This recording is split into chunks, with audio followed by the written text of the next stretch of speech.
The Democrats debate. I'm John Phillips, and this is The Rundown. Yes, the Democrats finally actually held a debate, and most of the headlines seemed to indicate that Hillary Clinton was the big winner. Bernie Sanders fans were all over social media saying, no, he won the debate, but his biggest moment of the night was actually when he defended Hillary, saying the American people were sick and tired of hearing about your damn emails. She laughed, grinned, I guess I should say cackled, went over to shake his hand. Let's go ahead and take a look. Let me say something that may not be great politics, but I think the Secretary is right. And that is that the American people are sick and tired of hearing about your damn emails. Thank you. Me too. Me too. You know? The middle class, Anderson, and let me say something about the media as well. I go around the country, talk to a whole lot of people. Middle class of this country is collapsing. We have 27 million people living in poverty. We have massive wealth and income inequality. Our trade policies have cost us millions of decent jobs. The American people want to know whether we're going to have a democracy or an oligarchy as a result of Citizens United. Enough of the emails. Let's talk about the real issues facing America. Thank you, Bernie. Thank you. And he's probably right that most committed Democrats are sick of hearing about Hillary's damn email scandal, although being sick of a candidate's scandal doesn't equal enthusiastic support. Whether or not he's right, he diffused Hillary's biggest debate vulnerability, that she can't be trusted, doesn't tell the truth, and is a damaged candidate, which meant the debate was hers to lose, and she didn't. This may make Joe Biden much less likely to jump in. CNN made sure to have a podium ready just in case he happened to show up, but Hillary's strong performance may mean his campaign fizzles out before it even begins. A strong Hillary showing may also be a good thing for Republicans. The latest presidential polling by Fox News shows Hillary losing to every major GOP candidate, while Joe Biden wins against them all. So will Democrats fall for Hillary? Is that good news for the GOP? Will Bernie get his groove back? And is it really curtains for Joe Biden? To explore all of this and much, much more, we're joined by PJTV contributor and author Scott Ott from his home studio in Dallas, Texas, and here in sunny Southern California, stand-up comic and PJTV contributor Stephen Cruiser. So was Hillary the tallest building in Omaha last night, Cruiser?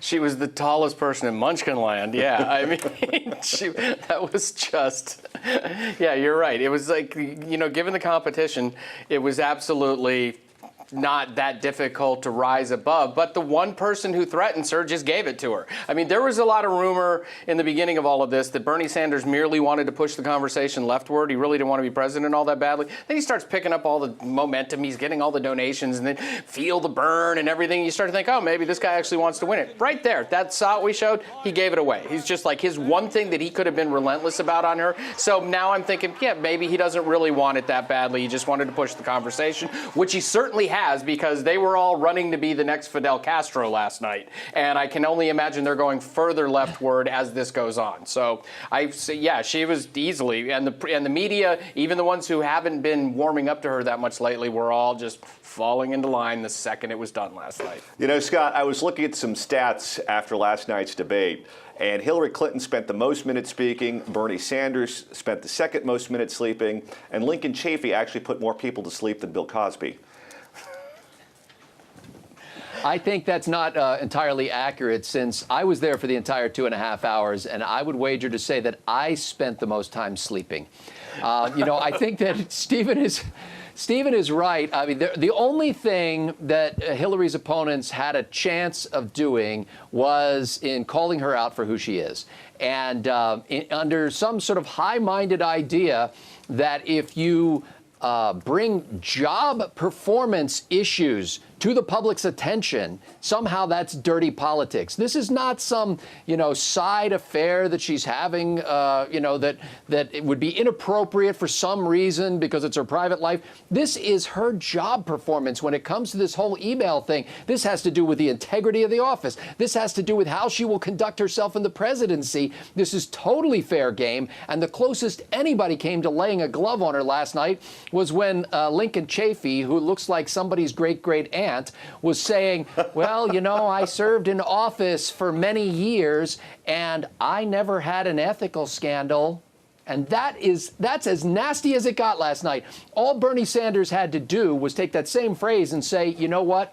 America is sick of hearing about your damned emails, and they're also sick of the fact that you're one of those wealthy people that's keeping the little guy down. I mean, he could have at least taken his main theme and turned it on her. All right, I want to play devil's advocate and fight with you a little bit here, because all of the pundits on TV said that this effectively ended Joe Biden's bid to be president if he was thinking about jumping in the race. I think the opposite. I think it makes Joe Biden stronger, because none of these Democrats can beat Hillary Clinton. Last night, Bernie Sanders essentially gave up any chance he had at all of picking her off in the primary when he said, let's get rid of those damn emails. You're an honest, trustworthy person. Because when it comes down to ideology, there's not a lot of difference between the two of them. So he would have to beat her on personality. And by saying you're a trustworthy person, he gave that up. I think if the Democrats want someone to beat Hillary Clinton in this primary, they're going to have to recruit someone who wasn't on stage, because none of those people were capable. And the person most likely to do that is Joe Biden. I think Joe Biden's stronger today than he was yesterday. Your thoughts? I don't know if I'd go that far, but I'm not going to completely disagree with you there. I think the media narrative certainly has been since last night that now it looks bad for Biden. Now it looks bad for Biden. I think the most favorable thing I've read was that if he's going to do it, he needs to do it soon. They talk about, getting in late to a thing, getting in and how difficult it is for a candidate. Well, there's a candidate and then there's the sitting vice president. That's different. This isn't some guy wandering in from the hinterlands hoping to, reconnect with the people in the party. He's there already. He's the second most powerful man in America. It's not like he doesn't have name recognition or the press won't follow him. And as we well know, people in office already can suddenly start to create media opportunities for themselves that aren't really campaign events, but all the press is going to be there too. So I don't think it's an impossible task at all. I think he does need to get in soon if he's going to do it. I don't think it has to be tomorrow. But I think if she keeps polling poorly against Republicans, that then, and the president wants him in. This validates his legacy more than anything else to get his vice president elected president. So they're still pushing for that. So I don't think he's completely out of it. I think the media narrative, though, is that he's out of it because they've decided they've found another historic first that they want to get elected now. How about it, Scott? Is Joe Biden still viable? Absolutely. In fact, about halfway through the debate, I was thinking, oh, man, where's Joe? I seriously thought a real debate between Hillary Clinton and Joe Biden would be quite refreshing, because and only if Biden was willing to name names and to call her on her job performance. I mean, this woman has a list of accomplishments so thin she can shave her legs with it. And some reason, nobody is willing to before the debate, Wolf Blitzer was going, you know what, they better be careful about attacking Hillary because she's still pretty popular within the Democratic Party. Martin O'Malley is an asterisk in the polls. What's he going to hurt if he actually begins to call her what she is? And in fact, he made this really grandiloquent speech at the end where he talked about how we're not like the Republicans, we're not attacking each other. Well, what we've done is we've accepted the Debbie Wasserman Schultz compact that nobody shall touch Hillary. She is the anointed one. You go back to the '68 convention for the Democrats. They literally spilled blood over the Vietnamese War. There were no major policy disagreements between any of those candidates on the stage last night. They didn't argue about trade. They didn't argue about immigration. They didn't argue about crime. They didn't argue about war and peace. It was just a tactical argument. It's who's better to take on the Republicans. In my lifetime, we've pretty much seen a flipping of the script, because it used to be the Democrats you could count on to battle each other to the death in a primary, and the Republicans would kind of go, well, here's the one we've been waiting for, and that's the next one, and mosey, mosey, mosey. And now it's the opposite. The Republicans are the ones that are fighting each other to the death. And this thing last night, I was stunned. I was very glad I watched it, because it was stunning to me how bad Webb, O'Malley, and Chafee look on stage. I mean, kudos to Debbie Wasserman Schultz for greenlighting 3 candidates who make Hillary look animated and warm, okay? And the only candidate who's warmer and more engaging than she is on the stage is older and whiter. So now she looks like younger and fresher. So the optics of this were so horrid with these crypt keepers up there. And Jim Webb, and Scott said he thought O'Malley did fine. My first tweet of the night was maybe Martin O'Malley should have laid off combining weed and Xanax before going on television because he was just awful like this, and he thought that all he had to do was mention green energy at the end of everything. Clean energy. If he just snuck that in at the end, he'd be fine. There is no way that these guys remain viable, which makes it all the better for Biden now, because Sanders has counted himself out and these other guys are going. Right. So when you said a debate between Hillary Clinton and Joe Biden would be good, or one of you said, it could happen very soon. Well, it's funny because on my social media feed, a lot of the liberals that I was reading when I was reading their take on it, they said, well, this debate, unlike the Republicans, it was all about substance. And, you know, Scott, when I think back at what happened at that debate, Hillary Clinton declared Republicans to be her enemy. Lincoln Chafee said he voted the wrong way on a bill because he was distraught that his father died. Bernie Sanders took on capitalism, and Jim Webb talked about killing a man in Nam. Actually, Jim Webb's statement was, I thought, the only sensible moment of the debate, because they're going down the line and they're saying, you know, Franklin Roosevelt said that I have kind of defined myself by who my enemies are. Who are the enemies that you're most proud of? And they're going down the line. They're saying, oh, it's the NRA, it's big business, Wall Street, it's big pharma and stuff like that. Jim Webb, a Marine, is the only guy who actually knows what an enemy looks like. He said, my enemy, I think, was the guy who was throwing a grenade at me in Vietnam, but he's not around to talk to anymore. And then he kind of laughs like, I shot the SOB. So at least he's got a little sensible, and the liberals are attacking him today or the day after the debate, because he actually sounded sensible on foreign policy, and therefore they said he must be a Republican in the closet. There was a question last night about the Black Lives Matter movement. The question was, Black Lives Matter or All Lives Matter? Hillary dodged it, and Anderson Cooper let her get away from it.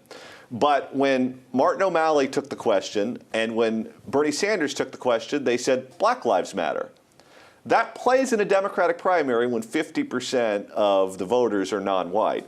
In a general election, if Hillary Clinton goes up there and says Black Lives Matter and she can't bring herself to say all lives matter, that's got to be an Achilles heel. Well, especially, you know, last night it was CNN essentially told them to answer Black Lives Matter too, because they kicked it to Don Lemon, who then kicked it to the user question. So they kicked it to the black reporter, who kicked it to the black guy, and Lemon prefaced it by saying, now we're moving on to a topic that's tripped up several of our candidates with the whole don't trip up again, wink, wink, nudge, nudge, we're not helping here at all, are we? And then, right, oh, no, Black Lives Matter, I don't want that again. Bernie, right away, you could see he didn't want that woman in his face again, right? Oh, it's all Black Lives Matter. Black Lives Matter, wealth inequality, green energy.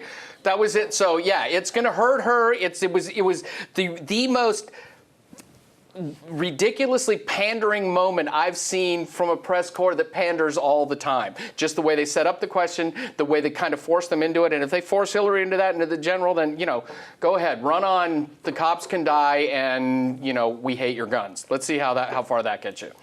Scott, Bill Clinton was in Las Vegas watching the debate. He wasn't in attendance, but he was watching it, I guess, in a hotel room. What do you think his honest assessment of last night's debate was? I think this was Hillary Clinton's finest moment of the 2016 campaign.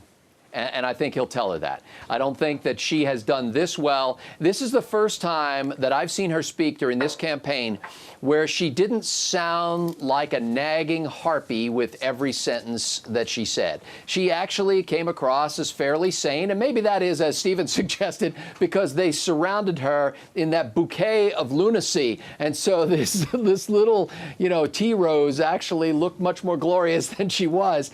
So I think Bill's got to be happy with her performance last night, especially in contrast to the others. She now looks like the sensible choice. Again, though, that leaves her with the Joe Biden vulnerability, because Joe, as wacky as we may think he is, will come across as much more statesmanlike, and the key element that nobody has so far, he's likable. Here's something that I think is going to play itself out, maybe not in the Democratic debates because they don't care, but in the general election debates. Remember that first debate between George W. Bush and Al Gore, Yes. where Al Gore could not control the size, he could not control the eye rolling, he could not control the bratty behavior. I think Hillary's cackle will get on people's nerves to the point to where they just can't take it anymore. I was watching it last night, and I was watching it from the point of view of, we're going to come on the show and talk about it today. I couldn't take the cackle anymore. No. It literally made me cringe every time I heard it. If I had to hear that for 8 years, I don't know what I would do. In a normal world, I'd say yes too, but that cackle should have been a weekly feature on Saturday Night Live already, and it's not going to be. It's like, they take what the one little thing the Republican does, and then that's all you see in the entertainment media, the late night talk shows, SNL, everywhere else. This cackle should be being mocked roundly already all over the place. But I don't know. I think the reason that she's so comfortable and didn't cackle as much as she even would have and didn't come off as imperious is because CNN and NBC have been known in the past to stock the audience with whomever they want to stock it with per the orders of the DNC. And it really seemed like they stocked it with Hillary folk last night, because you've seen the sizes of the audiences for Hillary, and then you've seen the sizes of the audiences for Bernie, and that crowd was like, Hillary was like, it was like a laugh track for her last night. So if they can keep doing that, they might be able to keep her more comfortable, less imperious, and the cackling to a minimum. Cruiser, you get the last word. That's all the time we have for today, but now it's your turn. Who do you want to see win the Democratic nomination and why? Tell us what you think in the comments section below.